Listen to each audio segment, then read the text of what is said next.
Aujourd'hui, dans Jouir de la vie de tous les jours, vous allez découvrir comment apprendre à ne pas vivre tout le temps en plein chagrin et à profiter de plus de paix.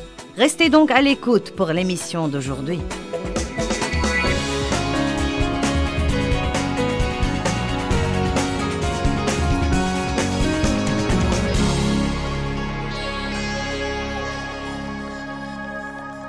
J'aimerais que nous nous débarrassions de l'excuse qui dit « c'est vraiment trop dur ». Je crois qu'il nous est impossible de comprendre combien de choses nous gâchons dans nos vies parce que nous nous sommes complètement convaincus que c'est vraiment trop dur et que nous n'y pouvons rien. Maintenant, écoutez-moi. Je vous aime beaucoup et c'est pourquoi je fais ça et je suis là. Sinon, je me serais déjà acheté un fauteuil à bascule pour balancer mes petits-enfants quelque part. Je suis là parce que je sais ce que le diable peut faire aux gens s'ils ne savent pas la vérité. J'en ai vu de dur dans ma vie. Et je crois que Dieu m'a donné le don pratique de communiquer avec les gens d'une façon qui, j'espère, ne vous semble pas trop spirituelle et trop utopique, mais que vous pouvez prendre à la maison et commencer immédiatement à l'appliquer dans votre vie. Et croyez-moi, tout ce que la Bible vous dit de faire, quels que soient les commandements de la Bible, que ce soit pardonner aux autres ou donner ou espérer en Dieu ou quoi que ce soit, tout ce que la parole vous dit de faire, vous pouvez le faire. Nous aimons parler de Philippiens 4,13 et le citer. Citons-le donc dans cette situation. Je peux tout faire. Nous l'utilisons non seulement quand nous voulons bâtir un ministère mondial. Oui, je peux faire ça, je veux marcher sur la mer, je veux être un homme ou une femme de foi. Mais encore, quand nous avons envie d'assommer quelqu'un, ou quand nous entrons dans une pièce et que la dernière personne au monde que nous voudrions voir est là, et nous nous disons « Ne me dis pas, Dieu, qu'elle est là, je ne supporte pas ça. » Pas question. Eh bien, si j'avais su qu'elle serait là, je ne serais sûrement pas venue. Maintenant, vous comprenez, je lui ai vraiment pardonné. J'ai prié la prière officielle du Seigneur. Je te pardonne et je t'aime avec l'amour du Seigneur. J'en ai assez de ces trucs-là. Oui, oui, sœur, je t'aime avec l'amour du Seigneur. Mais vous médisez d'elle dans son dos. Vous l'évitez, vous l'ignorez, vous êtes dévoré de jalousie quand vous apprenez qu'elle a été bénie. Et vous pouvez à peine supporter les gens quand vous entendez quelqu'un dire du bien de quelqu'un qui vous a blessé. Et il vous est presque impossible de ne pas dire « Eh bien, vous ne savez pas ce que je sais moi-même. » Laisse-moi te dire une chose. Maintenant, tu comprends. Je ne te dis pas ça que pour prier.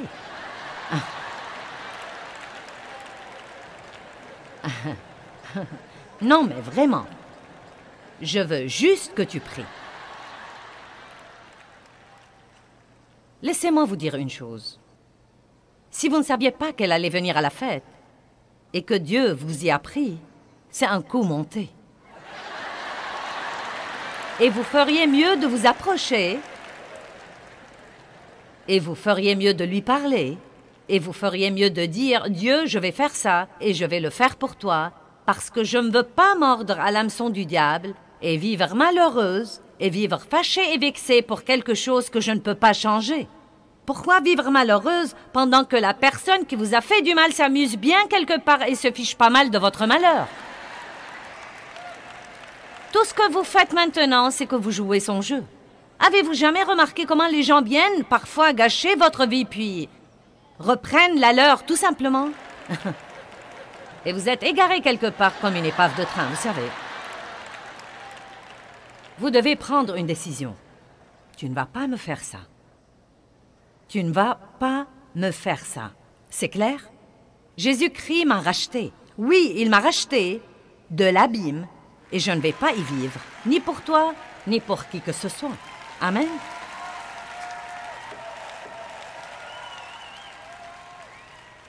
Vous savez, je crois qu'être susceptible et facilement offensé est une mauvaise tendance.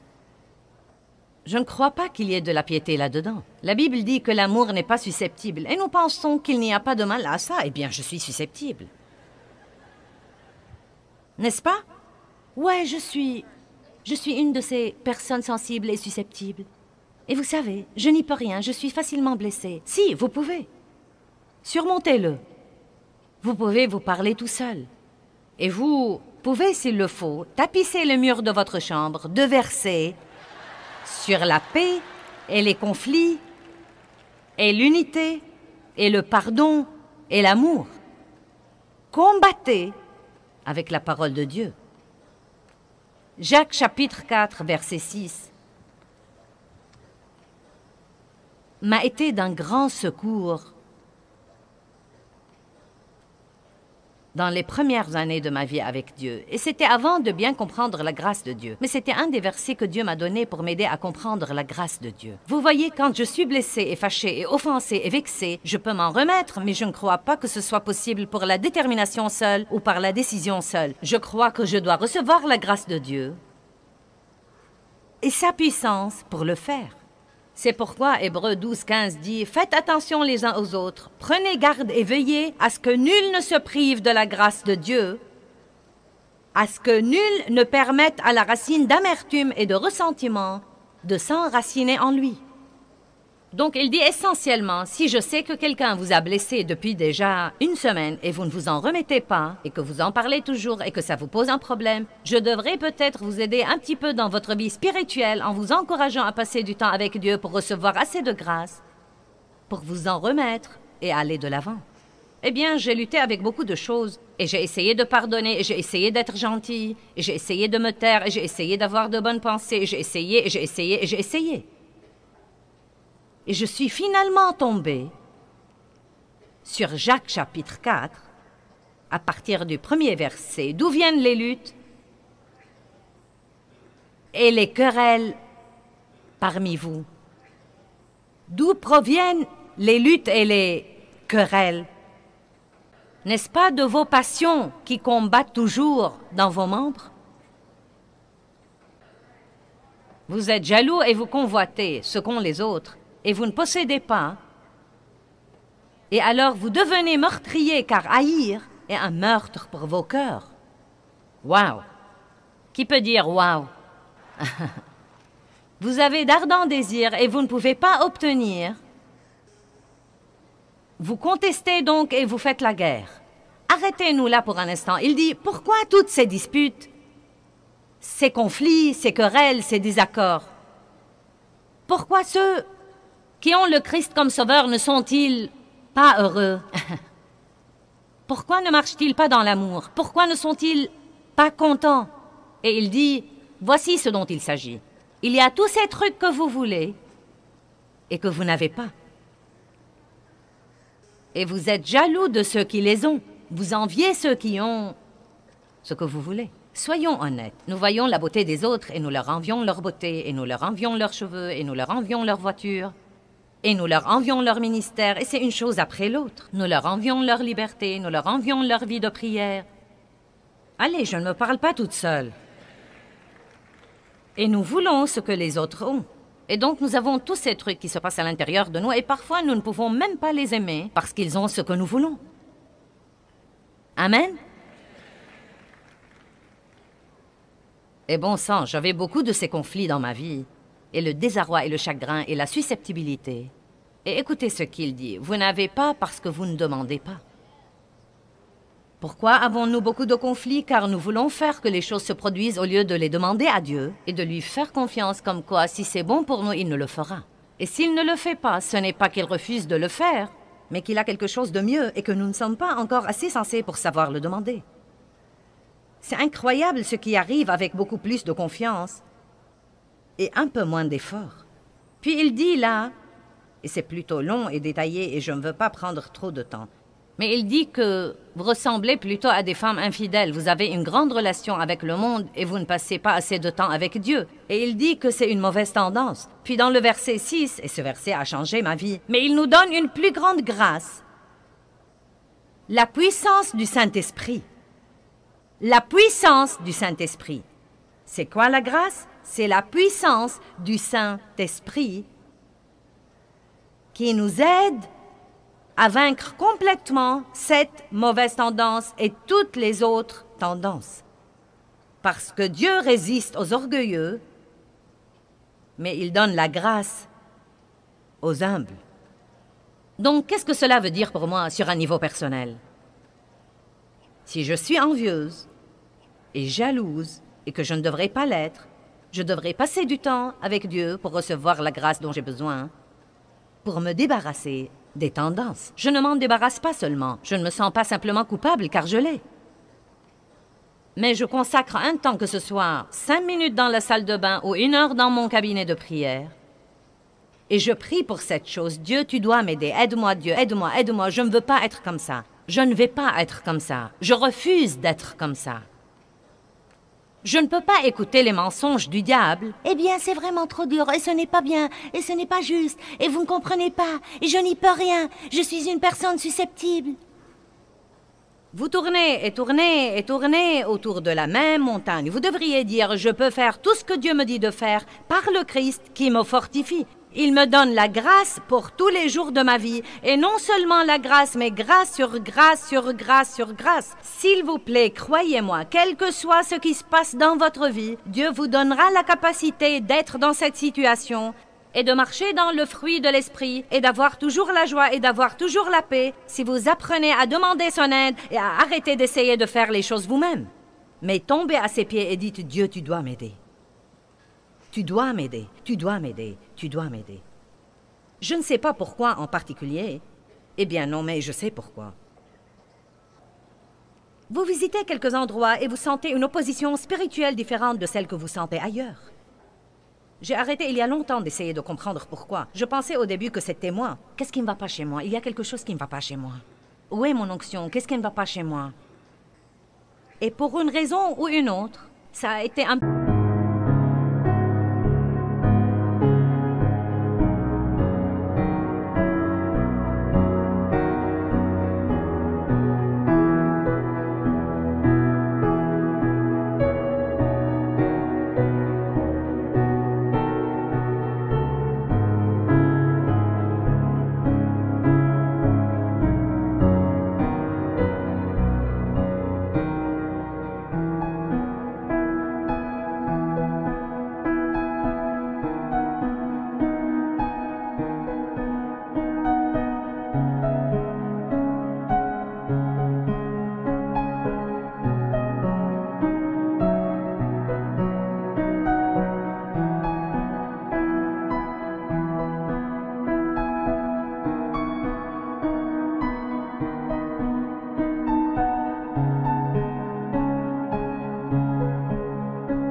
peu plus dur que d'habitude pour moi, ici ce week-end. Et Darlene a dit la même chose. Maintenant, ça ne veut pas dire que c'est une mauvaise ville et qu'il y a un tas de trucs terribles qui ont lieu là. Cela veut dire simplement s'il y a une sorte d'opposition ici que nous n'avons pas rencontrée dans la dernière ville que nous avons visitée. Et donc, j'ai dû me cramponner davantage à Dieu. Et j'ai dû... Non, mais même pendant l'adoration, je priais, Dieu, tu dois m'aider. Je me sens aussi loin comme bois mort. Aide-moi, Dieu, aide-moi, aide-moi, aide-moi. Eh bien, vous savez quoi? J'adore quand j'éprouve toutes les sensations de l'onction. Mais je ne dis pas que je ne vais pas prêcher parce que je ne les éprouve pas. Donc, ce que je fais, c'est de retrousser mes petites manches spirituelles et vous ne me voyez pas le faire. Mais c'est comme si je disais, eh bien, d'accord, diable, tu veux un combat et tu l'auras. Car je vais faire ce que je suis venu ici pour faire.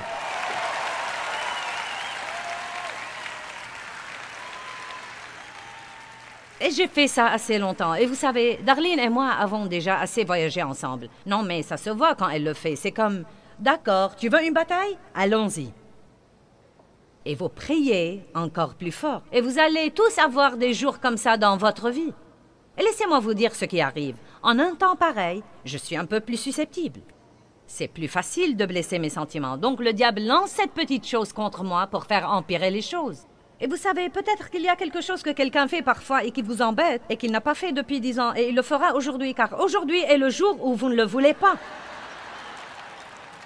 Et vous devez vous rendre compte que vous devez dire en ces jours-là, « Dieu, tu dois m'aider, tu dois m'aider, tu dois m'aider, tu dois m'aider. » Vous devez prier un peu plus, passer un peu plus de temps tout seul. Mais ce que vous ne pouvez pas faire, c'est de laisser le diable triompher et de le laisser faire à son idée. Vous savez pourquoi? Car si vous ne gagnez pas votre bataille maintenant, vous y serez confronté jour après jour après jour. Et quand le diable se rend compte que vous n'allez pas abandonner, il ira embêter quelqu'un d'autre qu'il espère vaincre. Allez, est-ce que quelqu'un a un peu de détermination sainte ce soir pour faire ce que Dieu veut qu'il fasse de la façon dont Dieu veut qu'il le fasse? Que tout le monde dise, je ne vais pas vivre en colère. Je refuse de vivre en colère.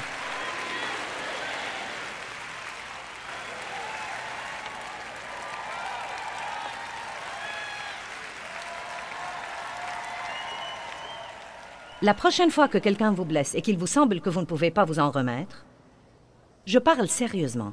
Isolez-vous quelque part et dites à Dieu, « Dieu, je ne sortirai pas d'ici avant que tu ne me donnes la grâce de sortir et de traiter cette personne de la façon dont tu la traiterais ou de la façon dont tu me traiterais quand je te décevrais. » Allez, Dieu est miséricordieux et compatissant, lent à la colère et plein de bonté. Et oh, nous en sommes avides. Donne-moi ça, Dieu, à moi, à moi, à moi, à moi. Et qu'en dites-vous de à travers vous, à travers vous, à travers vous? Est-ce que quelqu'un comprend ce soir?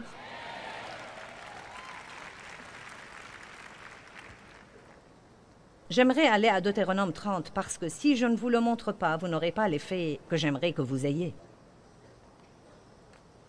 Je me suis servi de l'excuse « c'est trop dur pour tant d'années ». En fait, je ne sais pas si vous le savez ou pas, mais c'est une des plus grandes excuses des gens. C'est vraiment trop dur. S'il y a parmi nous un leader spirituel et que vous avez parlé aux gens qui vous demandent conseil, vous savez que c'est l'une des premières et des plus grandes choses qu'ils disent. C'est vraiment trop dur. Je sais que je devrais leur pardonner, mais c'est trop dur. Je ne devrais pas avoir ce sentiment, mais c'est vraiment trop dur. Ne dites plus jamais ça, dites « je peux faire tout ce que je dois faire par le Christ ». Je peux faire ça. Je peux faire ça par le Christ qui me fortifie. Deutéronome 30, verset 11. « Car ce commandement que je te commande aujourd'hui n'est pas trop dur pour toi. » Eh bien, cela détruit cette excuse, n'est-ce pas? Car maintenant j'ai la parole de Dieu à l'appui. Vous voyez? Car ce commandement que je te commande aujourd'hui n'est point au-dessus de tes forces et hors de ta portée. Ce n'est pas un secret dans les cieux pour que tu dises « Qui montera dans les cieux et le prendra pour nous ?» Et il n'est pas au-delà de la mer pour que tu dises « Qui passera pour nous au-delà de la mer et le prendra pour nous afin que nous l'entendions et le pratiquions ?» La réponse est dans le verset 14. Mais la parole est très près de toi, dans ta bouche et dans ta pensée et dans ton cœur. Pourquoi? Pour que tu la mettes en pratique. Pour que tu la mettes en pratique. Comment pouvez-vous faire ce que Dieu vous demande de faire?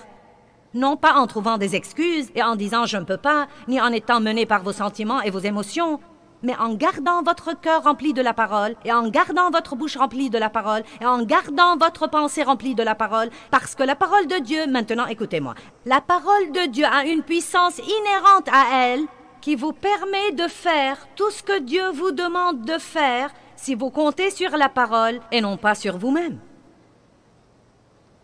Tout ce dont vous avez besoin est dans la parole.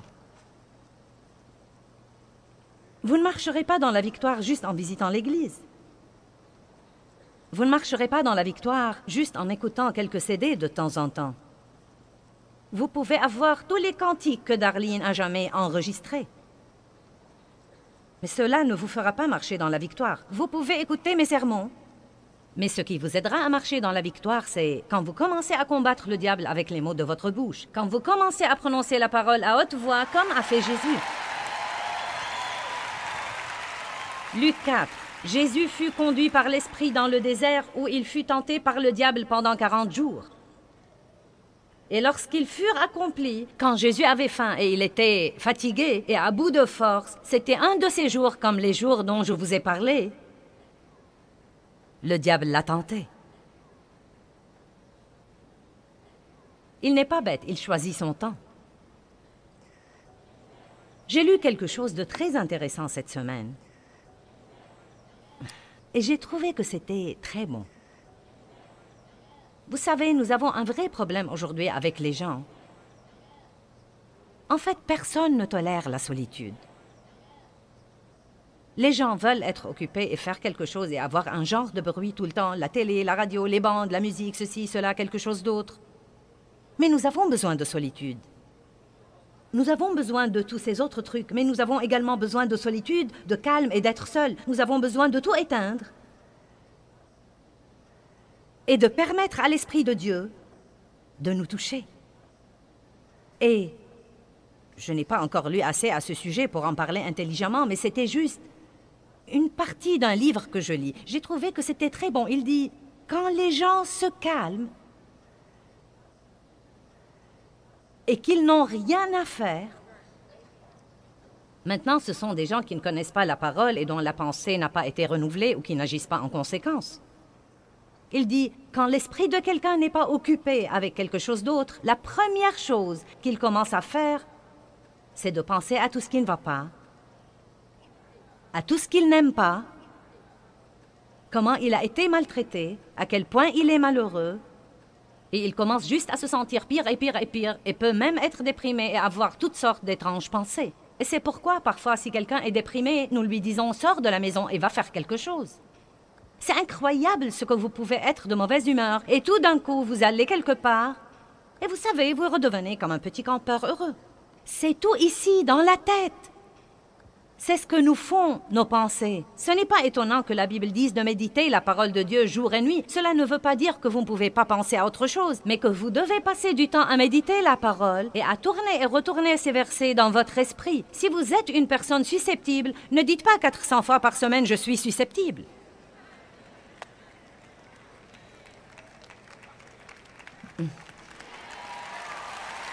Ça ressemble à rentrer dans son cercueil et y enfoncer des clous. Je suis susceptible, je suis susceptible, je suis susceptible.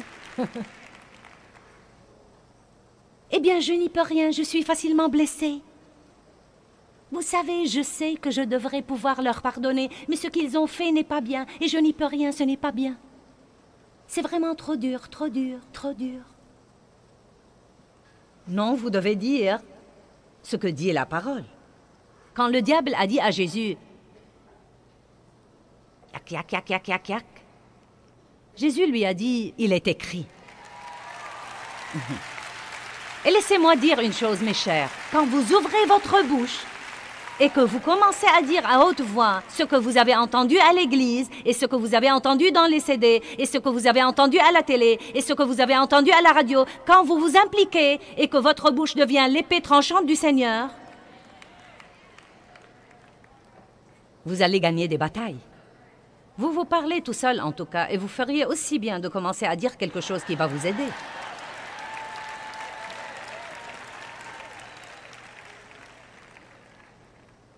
Eh bien, je ne comprends pas la méditation. Je ne sais pas si je peux faire ça. Eh bien, savez-vous vous inquiéter? C'est de la méditation. Quand vous vous inquiétez, vous méditez sur le négatif. Et vous savez, nous craignons la méditation parce que nous entendons dire qu'elle est liée aux religions de l'Est et au Nouvel Âge. Vous savez, quelqu'un m'a posé une question. Dernièrement, nous recevons ces petites questions demandées à Joyce auxquelles je réponds. Et l'une d'elles était, vous savez, et la méditation alors? Certains disent de la pratiquer, d'autres disent de s'en éloigner. J'en ai plutôt peur. Que dit la Bible à ce propos? Eh bien, elle nous dit de la pratiquer. Josué 1,8 dit « Médite la parole de Dieu jour et nuit pour agir fidèlement selon tout ce qui y est écrit. »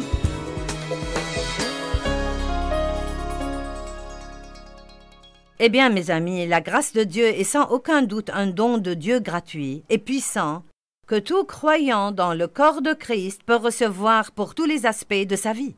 Une fois reçue, la grâce peut passer à travers vous aux autres personnes qui en ont besoin. Vous devez vraiment comprendre la grâce si vous voulez passer votre vie sans frustration.